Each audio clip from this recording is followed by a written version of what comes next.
Shoaib Jatt, your thoughts brother. मैं चाहूंगा कि आप अपने अल्फाज में थोड़ा सा एलेबरेट करें हमारी परफॉर्मेंस। इशफाक, मैं अपने अल्फाज में तो एलिब्रेट कर ही नहीं सकूंगा इसको। प्रॉब्लम यह है कि अल्फाज के साथ जज्बात फिर झलक जाएंगे और जज्बात जो है वो कौम के जज्बात की भी तर्जुमानी करने जाएंगे और फिर यकीनी तौर पे मामला जो है वो लफ्जों से आगे चला जाएगा। फिल्टर करने मैं ये समझता हूँ कि फिलहाल पहले तो मैं इंडिया की जो अब उन्होंने बिल्कुल भी, मैं समझता हूँ कि जो हरकत की उससे क्रिकेट शर्मिंदा हुई है, दुनिया क्रिकेट शर्मिंदा हुई है कि ये स्पोर्ट्समैन स्पिरिट नहीं होता जो इन्होंने किया है। ठीक है ना।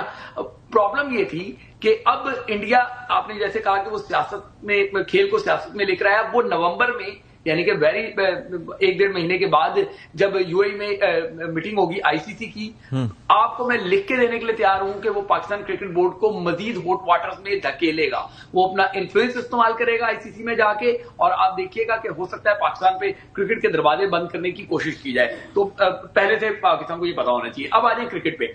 मैं ये समझता हूं कि हम किसका रोना रोए। आप कहते हैं ना कि हमें किस जुर्म की सजा मिली है। मैं ये समझता हूं कि एक मुहावरा है कि किसी के गुनाह की सजा हमें मिल रही है, इनके गुनाह की सजा हमें मिल रही है। ये कैपेबल नहीं है, ये मेरिट पे टीमों में आई नहीं है, इस वजह से आज हमें शिकस्तों का सामना करना पड़ रहा है। मैं इस बात का बिलीवर हूं। मुझे किसी मौके पे ऐसा नहीं लगा था कि पाकिस्तान ये मैच जीत सकता है। क्यों नहीं लगा था?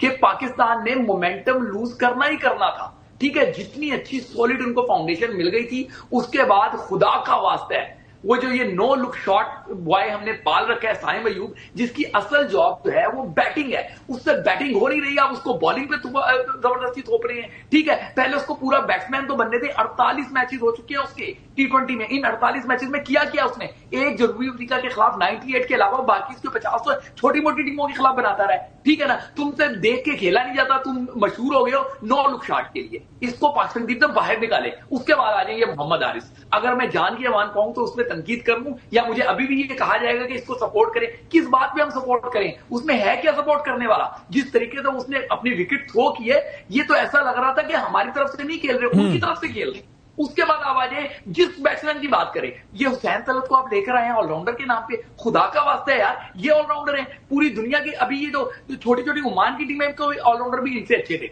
सलमान अली आगा कप्तान आपने उनको बना दिया है, वो भाई उनकी T20 में जगह नहीं बन रही, वो जस्टिफाई नहीं कर पा रहे। एज अ बैटर देख लेंगे उन्होंने कौन सा तीर मार दिया। फिर आप आ जाए अपने अगले बैट्समैनों की तरफ, मोहम्मद नवाज की तरफ आ जाए। मोहम्मद नवाज को भी आप देख ले, ऑलराउंडर के नाम पे आप उनको खिलाते हैं। करता क्या है भाई?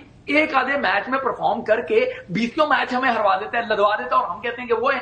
ठीक है, फहीम अशरफ अल्लाह अल्लाह करके पता नहीं 5000 मैच उसको खिला दिए, तो अब वो थोड़ा सा कुछ निखर के सामने आना शुरू हुआ है।